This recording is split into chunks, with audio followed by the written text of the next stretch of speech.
Okay, so I had a dream that I awoke in a forest, which was incredibly beautiful, and there were a lot of other people scattered throughout that were also just waking up within the forest. I walked for a little bit, running into them one by one, and it turned out that I knew all of them, or almost all of them. There were over 100 people, and each and every one of them had been someone I had known at one point or another, either in this lifetime or a different one. Emily, Aaron, Corey, and Tuan were also there, and they were the people that I interacted with the most. Eventually, we all figured out that we had died, and for some reason, I was chosen to lead everyone to the place where spirits rest. I was very reluctant to do this, but felt pity for the majority of the people, and decided to help. For some reason, I knew exactly where to go, which would end up being a place in the middle of a desert that was an oasis. It would be a small city with very lush greenery and fruits and vegetables everywhere.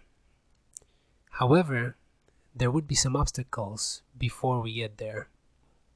For one, in order to get there, we would have to cross a desert and then an enormous river that was actually bone dry.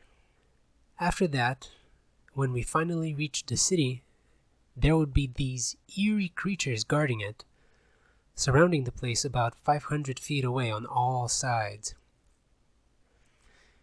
They looked like a twisted version of Oogie Boogie. They looked somewhat silly, yet deeply disturbing at the same time. They were covered from head to toe in completely black leather, with visible stitching in some places, and no real faces, just indentations to show suggestions of eye sockets and mouths. They were human-shaped, but had no hands or feet, just black, leathery tentacles.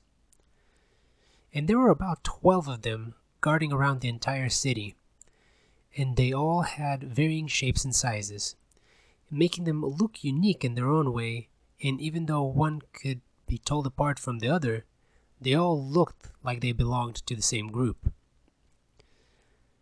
As disturbing as their appearance was, the creepiest thing really was that the noises they would make all sounded like muffled human voices, as if someone had tied a rope across a person's face and they were desperately trying to scream for help.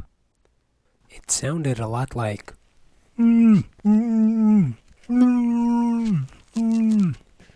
everyone was rightfully scared of them, but I knew we had to go through them since right past them was our destination. I had to rally everyone to remind them that we're already dead and there's nothing really to be scared of.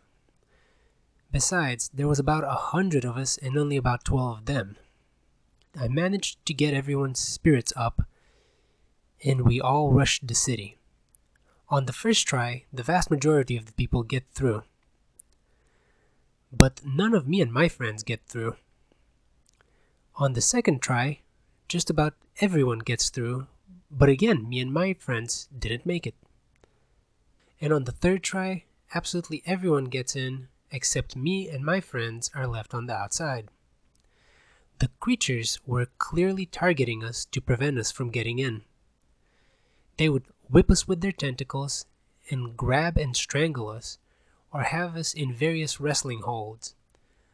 Sometimes, while one of us was on the ground, held by one, another one would run up and stick its tentacle in our mouth to make us throw up. It was very infuriating, and I think they were doing it to make us tire out. We would recuperate after each try. The creatures seemed to not go further than about 1,000 feet from the city. So we kept trying and tried about a total of 30 times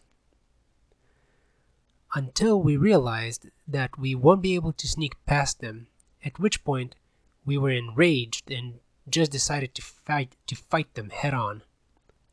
So we ended up beating the shit out of the creatures and using all of their moves against them, except the throwing up thing.